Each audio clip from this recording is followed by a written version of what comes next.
Nice.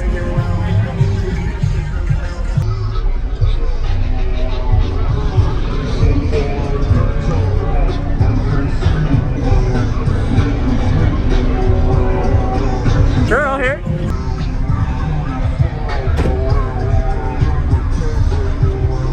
You okay?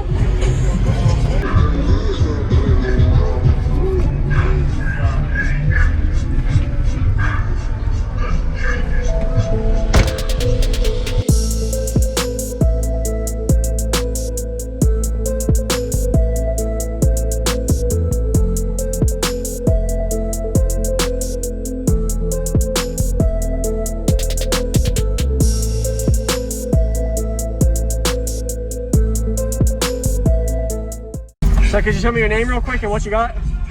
My name is Dave. I'm running SoundCube HDS 3.2. I got DS18 6x9s, DS18 6.5, DS18 tweeters, super tweeters. Yep. Okay. How much power? I got a Crossfire XP 2400D. Okay. Is that back behind the box or? On everybody, this is JacobViral. I hope you enjoyed the quick little walk around we got of Dave's system. He was showcasing at the Made of Steel show in Tampa, Florida area of 2021. Didn't really find out a whole lot of information about his system, but I did get the breakdown of what the subs were, the amplifier, speakers, and of course we got a good 3.5-minute demo you get to enjoy today. So if you didn't notice already, he has these 6x9s on stage behind the back seat, so you can kind of hear all the lyrics during the demo you're going to see. It's actually a good idea for anybody doing an SUV build. Sometimes just putting a couple of 6.5 or 6x9, 6x8s on the center point between the two headrests kind of helps you allow the music to flow without just relying on the doors. May not look the prettiest, but it got the job done. And these are, I think, 1200 watt RMS subwoofers. I didn't find out what the box was tuned to, but if you notice, this port is on the passenger side, so more pressure will go on the opposite side of the port towards the driver. If you rotated the box the other way, it may be a little bit louder on the meter on the glass on the passenger side. But that's trial and error. Everybody can try it in their system. You never know what you get. So we're getting to the demo now. If you haven't already, consider subscribing and enjoy. Sure, I'd love to hear it.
Dave. Dave? Jacob. Appreciate it, man.